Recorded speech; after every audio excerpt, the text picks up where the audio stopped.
back to my channel. On this page, I talk about health, wellness, money, technology, and any other topic that I've come across and find interesting. Right now, I'm very interested in the future of work and how what we have been through the past year and a half with the panoramic. You know, you can't say the word on YouTube. YouTube doesn't like the word. But how the illness and how the world has changed over the past year and a half impact not only how we live our lives, but also how we work, what it means for the future of work. I've done about 1 or 2 previous videos about the future of work and returning to the office. So I came across this article in the Harvard Business Review in their summer edition, and I wanted to talk about it and just share a few thoughts. If you find this content helpful or you're interested in hearing more or you think someone else would like it, please like, share this video, and also subscribe to my channel. And also, I wanted to acknowledge the subscribers I have now. All 43 of you. I appreciate every last one of you. Some of you all have started sending me articles, tagging me in articles, sending encouraging messages, and I do appreciate that. So I just wanted to take a moment to acknowledge that. So this article I came across in the Harvard Business Review.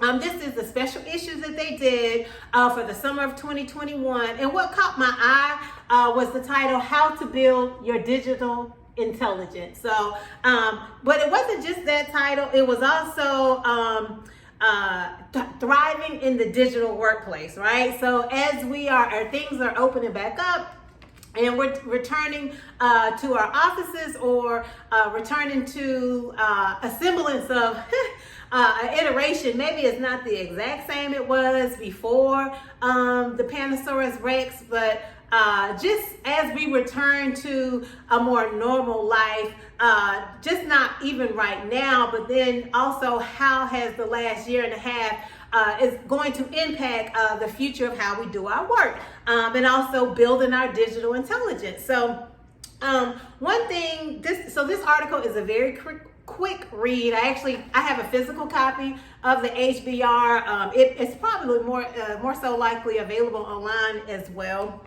But this article is a quick read. They just call it a quick take. It's only 2 pages, so it should be relatively quick. But not only specifically about how to build your digital intelligence, but how artificial intelligence or AI is changing work and how we work, how we run our businesses from the business side, and how leaders need to adapt. But I wanted to take a step further and say not only how leaders need to adapt, but how I'm a registered nurse, but I'm also a knowledge worker, but how we as knowledge workers as well need to adapt and think about not only how we work now and how it has changed, but also how that is going to continue to evolve, because nothing is static, right? So change is always constant. Only thing constant is change, or however the saying goes. But I just want to not only think about how things have changed and how AI and digital intelligence is impacting how I work now, or the teams that I work with now, or the companies that I work with, or just other companies, how that's going to be in the future. So I'm very interested in, I just wanted to share a few thoughts from this article. So this is in the Harvard Business Review Summer Edition, and it's talking about how AI is changing work and fundamentally also, the way we live. So AI is already, whether you realize it or not, is already embedded in so many different things. You think about when you use like a travel app like Waze, right? And how the AI algorithm will adjust as you're taking your trip if there is an accident, or how AI is used like on various social media feeds and feeding you more of the content that it thinks that you would like to learn more about. So in this article, Harvard Business School surveyed almost 6,000 their alumni, and over half of those 6,000 believe that the typical company will employ fewer workers 3 years from now. 3 years from now is that's not very far. You know, if you're operating on the business fiscal schedule, the new fiscal year just began on July 1, so 3 years comes around very fast. A lot of companies are already planning for the next fiscal year 22, and even fiscal year 23. So 3 years from now, and companies employing fewer workers as those surveys find, that's not that very far off, right? So they also did this group also did some research with the MIT IBM Watson AI Lab that provided new insight into how work is changing in the face of AI,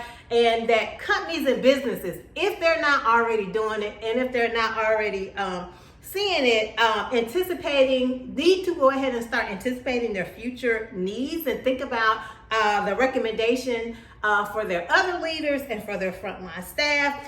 This article also talks about that AI has a very unique capability to increase employee productivity by decreasing those administrative type tasks that can be handled more so by machine or by machine learning, and offsetting those administrative or those lower level hanging fruit tasks has the potential to make the employee more productive. And then also how AI offers better pricing recommendations to sellers. And then this last thing that we've already been seeing, right? Like with Indeed and a lot of companies, the last thing with how AI is helping to streamline recruitment. So, you know, if you apply to certain companies, something gets back to you or immediately sends you a message, we know that's not a human being. So there are three key strategies for business leaders when they're thinking about the future of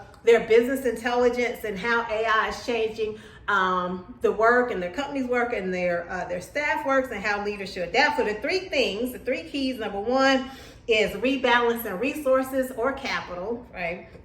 Number two, investing in workforce reskilling, and on a larger scale, advancing new models of education and lifelong learning. So reallocating those capital resources, you know, dollars are always tight.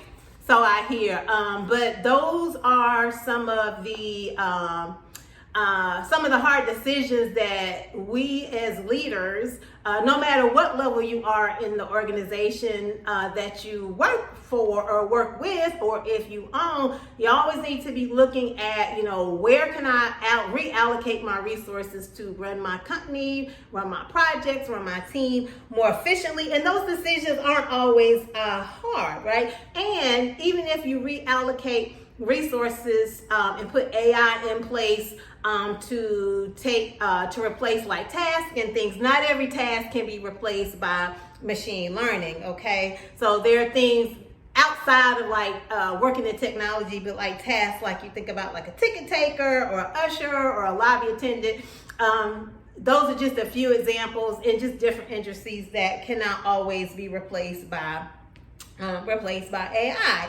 So even in something interesting about the research in this article talked about that as technology reduces the cost of some tasks because they can't be done by the AI, the value that the workers or the employees or your staff or yourself bring increases exponentially, because you now you're freed up from these lower level hanging fruit type tasks and then focus on the more important things. So that's number one, reallocating capital resources and seeing where resources can be moved around, certain tasks and things can be replaced to make us more productive. Number two is investing in workforce training. So these are the three strategies that how AI is changing work and things that leaders need to do to adapt and think about. So number two is investing in workforce training, an investment in talent, and then also considering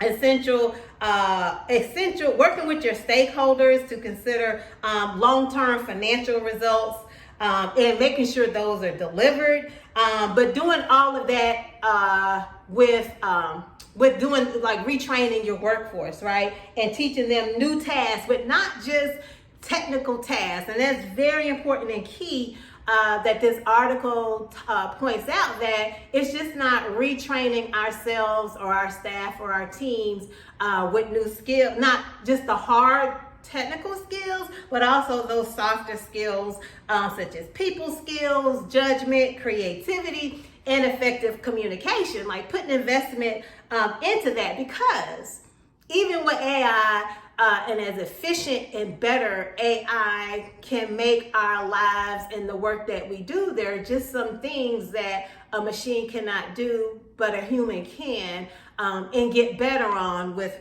reinforced training, the people skills, the judgment, creativity, communication, etc. Just a few of those. I guess like those softer skills. So that's number 2, investing in workforce training. And then number 3 was in educating the future for today. And then leaders needing to remember not just the business processes impact of AI and how it's changing the work, but also the societal impact. So one of the biggest examples, I don't have the range to talk about this, I acknowledge it, but I do remember this story from last year with Google having the AI ethical researcher, and there being some contention with the research that she wanted to publish, and how the whole purpose of her and her team's work was to make sure things being done around the AI and improving business and processes and people and stuff was all ethical. And she got let go, and some of her other team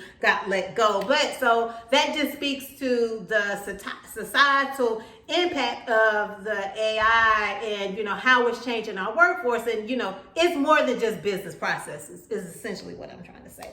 But then also just keeping in mind as we're educating for the future today, how that technology can disproportionately impact the demand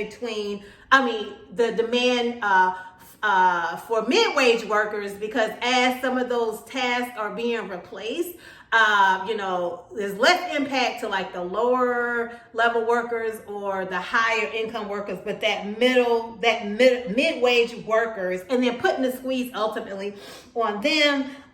So what the article says, that for every 5 tasks that were shifted out of mid-wage jobs, they found that 4 tasks moved to low-wage jobs, and then 1 task moved to a high-wage job. As a result, the result of that was wages were rising faster for the low wage tiers and the high wage tiers than the mid wage tier. So just keeping that in mind as leaders. So as we're making these changes to our businesses and our processes, as I noted, it's impacting more than just our bottom line. It's also impacting our workers and their lives.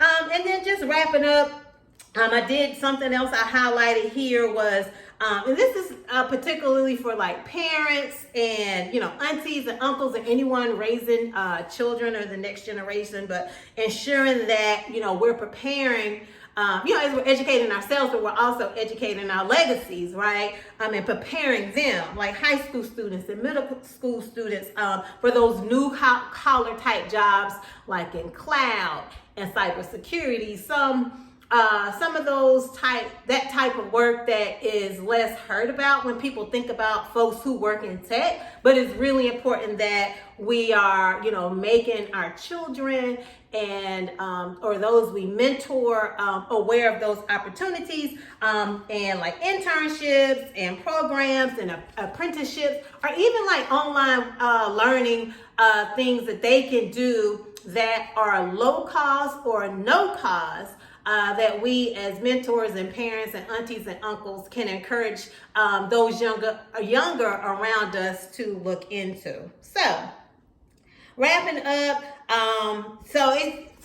as leaders, no matter what level of the organization we are at, we have to think about AI not only how it has impacted our lives now, but how it's going to impact the future of how we do our work, and then also where we do our work, etc. In the future. So my mom has an expression that she always used to say is, got to prepare for war in a time of peace. So not war as in going to war, going to battle, but as we are preparing like our finances to ensure, when things are good, you're preparing for war in a time of peace. You're preparing when things are good for the future when things may not be so good. So same thing, we just need to think about our digital intelligence, how AI is changing how we do work, and how we as leaders and those around us need to adapt, and then how we can influence others. So yeah, that's it. I just wanted to talk about it. I hope you guys enjoyed this video. If you have found it helpful, please definitely like and share this video, subscribe to the channel. You can always feel free to message me, positive, encouraging, uplifting messages are always welcome. And then if you find any interesting content or articles you're interested in my thoughts, you can send those as well. I'll see y'all in the next video.